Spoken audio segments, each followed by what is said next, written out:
2, 3.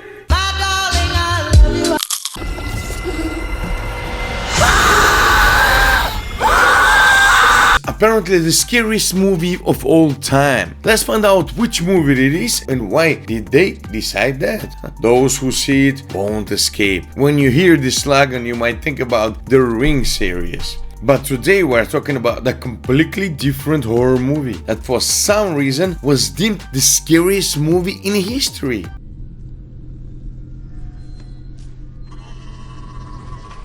Let me remind you a bit about the film and see if the claim holds up. So folks, we're talking about 2012 horror film Sinister, a intriguing and concise title that translates from English as frightening.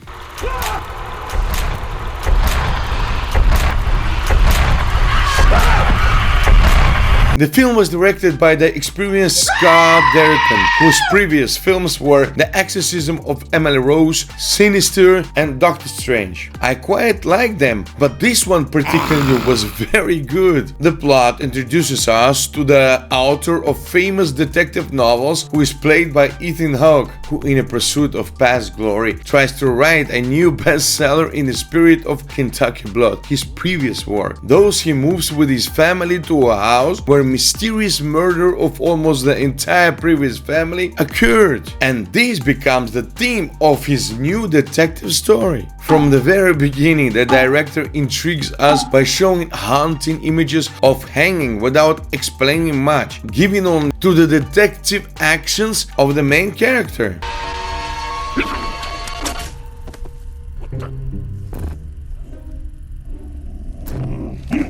Which is quite gripping. Oswald then discovers mysterious films with similarly ambiguous titles and decides to watch them by himself.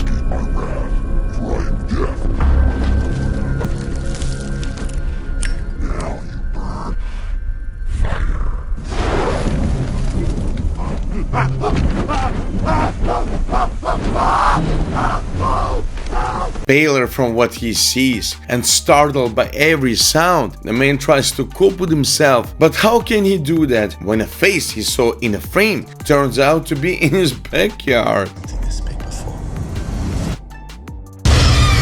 If you've seen the movie, remember how it creates an atmosphere of hopelessness and darkness, accompanied by a monotonous and almost occult background. The same happens to writer Alison Oswald, who realizes it's better to stop the premiere of his new bestseller because something sinister, known in ancient mythology as Bagul, a creature from the underworld that devours children, just started threatening his family. The scriptwriter and the director Scott Derrickson then brilliantly connects all the missing pieces of the investigation in one full-length film, shocking Oswald. Almost the entire movie unfolds in a smooth yet scary manner without much dynamics. From the very beginning we're plunged into a narrative stupor, which in my opinion is the main trigger, capturing the attention of both the main characters and the audience.